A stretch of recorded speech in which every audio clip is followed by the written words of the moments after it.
Welcome to the Stop Shrinking Socialcast. I'm your host, Julia Mallory. This series of interviews examines what it means to shrink. Shrinking isn't just playing it small, but it's any time that we do the opposite of what allows us to honor our truth. This series will feature dope and dynamic people that demonstrate the complex layers and resilience of the human spirit. Their lived examples show us that perfection isn't required for living one's purpose. Let's get into it. My guest today is Deanna King of Elevated Shoutique, which offers shoes and clothing for women that live fly. Deanna also has a coaching agency where she helps new and inspiring entrepreneurs push past their fears, gain the confidence, clarity, and strategies they need to start and grow their business. You can find Deanna on Instagram at Elevated Shoutique or Deanna King Coaching. You can also find her online at elevatedshoutique.com. Deanna, good morning, and thank you so much for doing this interview. It's so good to see you. Good morning. It's so good to see you as well. Thank you for having me. I'm honored. No, the pleasure's all mine. You and I, we've known each other a really, really long time. Yes. And it's been a joy to see you continue to evolve and come fully into the woman you were, destined to be. So and you as well. You as well. Thank you. So let's just get right into it. First question. Tell me one way that you used to shrink. I used to shrink by drinking. And what is today? Thursday? Wednesday. Okay, so Saturday it'll be 1 year for me not drinking. Oh, wow. And there's a time and a place to drink. You know what I'm saying? But for me, it was like my thing. It was like just a part of my lifestyle. And I didn't really think anything was wrong with that because I just drink wine and I drink in my house. Like I'm not like out at the bar. I'm not causing a scene. I'm not.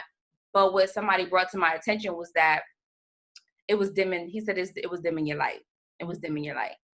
And so it's like anything I was doing, like if I would go bowling, I'm drinking at bowling. If I'm taking a road trip, I'm drinking on the road trip. You know what I'm saying? And it was just like I could not be my full best self if I'm not myself. You know what I'm saying? Like, and I wasn't me. And I still handled my business and I did everything that I needed to do, but it was like now in this last year, I see how much more I have accomplished because I have been focused. I haven't had any distractions. And so it's like, okay, so it was a problem, in retrospect, you know what I mean? Like anytime I would get into an argument, it was because I was drinking. It was in the way, but I just didn't realize it because like I said, I'm in my house drinking, like whatever, but there were so many more things I could have been doing with that time. And it was like, in order for me to be who God called me to be, I needed to be a vessel and I needed to be focused and I needed to be clear. I needed to be present. I needed to be me. You know what I'm saying? He wasn't going to bless drunk Deanna. You know what I'm saying? Like he needed me to be me at the best version of myself. And I can't be the best version of myself if I'm always drinking. So that is a way that I used to shrink because I was not showing up, as the highest, best version of myself. Wow. You completely took that answer and questioned a completely different direction than I ever anticipated. Yeah. Wow. Congratulations on a year of sobriety. I mean, that's a huge accomplishment. Thank you. Wow. Yeah. I just did not anticipate that. Yeah. I think I had something different at first. And then I don't know, like I must have been doing something else. And I was like, oh my God, no, that's it. I felt like that was better, So yeah. Yeah, no, I think that's super, super hard hitting. Yeah. Wow. Thank you for sharing that with us. Absolutely. Tell me one area where you're still working not to shrink. Your work in progress. Tell me about that space. I'm working not to shrink in business in two ways. In one way, I work so much in my full-time job. And so I was like, how can you be, if the ultimate goal is for you to have this side hustle, which I wanted to be my main, source of income. I wanted to be my main thing, but it's like you are putting so many hours and so much energy over here. And so I came to God and I'm like, God, I am so tired of doing this. Like, why? And he's like, stop picking up. Like, you keep picking up all these hours. Like, don't pick up another hour. And it started from there. And so as soon as I was able to put the jobs to the side, I was able to focus on what I was supposed to be focusing on, and then letting that, you know what I'm saying, manifest into what that was supposed to be. Another way is just with the coaching. You know, sometimes I second guess myself because it's like, because I'm new to it, but I'm not new to business. Right. And it's like, Deanna, like, yeah, you're not a millionaire and you still have a job, but you are on level 10 where other people haven't even started yet. So you have so much that you can offer. You have 8 years of practical real life experience. So it's like, people need all of the experience that you do have. So stop, you know, because it's like, oh, am I worthy? Am I ready? And it's like, yes, you are ready. You know what I mean? You still have to grow and you still have to hone your craft, but like, you are qualified. You know what I'm saying? You're uniquely qualified. You know, like, people need to hear it the way you have to say it. You know what I'm saying? The experiences that you have had, like, you are more than ready. So it's like, I have to sometimes like stop second guessing myself when it comes to actually being, you know, that. Yeah, I just got chills when you were speaking. I don't know what that means, but it just like washed over me. I think, yes, you are absolutely uniquely qualified to reach the people that you are supposed to reach. But I know that feeling. I know, like, why me, right? And then there's always the other side that's saying, why not you? Absolutely. Right? Like, who else could it be? Thank you. Not you. Thank you.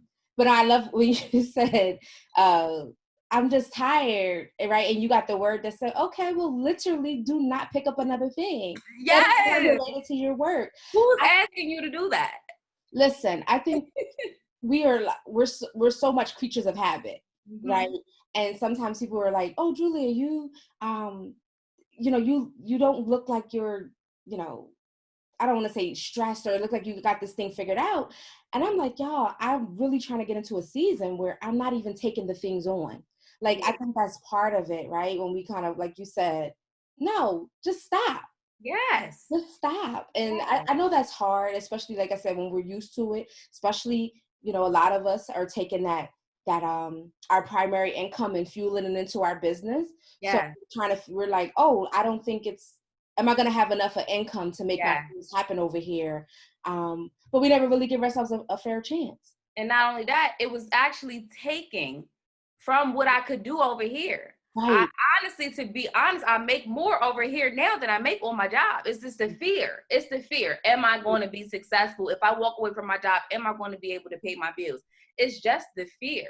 Right. You know what I'm saying? It's nothing but fear. And it's like, if you would, like you said, give yourself a fighting chance to make that happen. And you can make it happen. You know what I mean? Right. At least put yourself in a position to really get a bunch of no's. Like, we're telling ourselves no's before we even get started. I remember 3 years ago, you know, my professional outlook was completely different. And I remember, I was still like very much in a hustle mentality, like, because I wasn't used to not having a consistent source of income. So I was like, I gotta hustle, I gotta get this money. And then at one point I realized, I was like, girl, do not let chasing $1 cost you $2. Honey. And like, that is something that has been, you know, I've been carrying with, but I totally understand. And I'm so glad that you got that incredible insight. And I know that this word right here is gonna help somebody. Like, yeah, I hope so. And I think so, yeah. Well, tell me one way that you no longer shrink, that you're like, oh no, I got this. I no longer shrink with men at all, in any way, shape, or form. And I didn't a lot, but I did a little bit. I did enough. Mm-hmm. And so right now, I'm just at a place in my life where I know what I want. I know what I do not want. I do not play games. Mm-hmm. I don't even entertain 99% of the things, because it's like 99% of y'all ain't it. So it's like, I don't play games. Like, I will dead you so quick. You know, I will ignore you so quick, because it's like, I'm so happy and I'm so at peace and I'm so content and I'm good. Right. So it's like, you gotta be great. You know what I'm saying? So it's like, I don't shrink. I was a side chick before, and that was all my thing with that was like, oh, well, there's not enough guys, you know, the type that I like there's not enough like boss ass niggas out here, you know what I'm saying? Like, so it's like, well, I'ma just until I find, and it was like, no, You know what I'm saying? You're shrinking. Like, be by yourself. You don't have to, if there's none available right now, then you wait and you work on you. You know what I'm saying? So there's no more giving all of me to somebody that doesn't deserve. You know what I'm saying? I mean, there's just no room. There's just no room for and the clip that you included. You know what I'm saying? Like, that made me like really think of that. Like, no, I want somebody that wants me to be as big as I can be. You know what I'm saying? Like, I want that compliment, you know? So yeah, I don't shrink. Oh, you're referring to the clip from Hippolyta from yes. And then in that particular clip, right? It's funny how I love how the husband at first tried to act like, oh no, I didn't, and then she was like, you knew, like, let's not play games, right? All these ways that you needed me to shrink so you could get what you wanted out of me. Yeah. And so I love how she applied the pressure in that scene. Yeah. She didn't let up. It was like, no, let's have this. We're going to have this conversation. Let's have this conversation. And it was kind of the opposite for me. Like, when I was in a situation, like, I had the guy actually tell me, you're too dope to be a side chick. Mm-hmm. You know what I'm saying? And I'm up here making excuses for the reason that I am. You know what I'm saying? Mm-hmm. And it was just like, hello. Yeah, but it's like, yes, he said that, but it's like still getting right. Like, yeah. I'm get what I want. I'm gonna say the right thing. Right, the manipulation of it all. Right. And it's so funny that you said about it not being enough, because I think a lot of us are definitely, you know, we talk about scarcity mindset, especially in business, but then how much do we talk about it in terms of our relationships, right? Mm-hmm. In our relationships with folks, whether it's our friendships, our romantic dealings, like that scarcity mindset, you know, we making so many choices out of that. I've been saying to myself, if I'm making a decision from a place of lack, I already know I'm doing the wrong thing. Baby. Right. If I'm already building the shrink mechanism in, it's like, really, girl, you know this ain't right. Come on. Talk about it. No, oh my God, your answers today. I feel like you didn't gave us, like, you done took us on a world tour, and like, for real? Yes, like, because I feel like you've hit on such critical situations. Like, you really have, you know, you hit us with the job, you know, piece, you know, and how we do have agency to make the decision to stop. And then you talk about romantic relationships and even just our health and our wellness. Like, oh my God, like you literally have laid out a blueprint. Is there anything else that you want to say that you didn't get a chance to say that you want to leave the people with? I just want to say, just show up as, you know, your highest self. Like, think of, you know, the very best person that you can be, and like, be that person. Do whatever you need to do to be that person. Let all your actions and all your choices align with the person that you say you want to be. It's really as simple as that. Well, there you have it.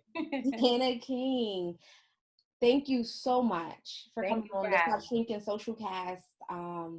I know these words are going to help somebody, going to free somebody. It has been my pleasure to spend time with you. And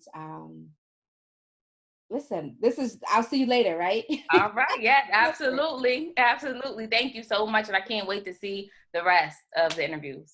Thank you, sis. Take care. Have a good morning. You too, love. Okay. Talk to you later.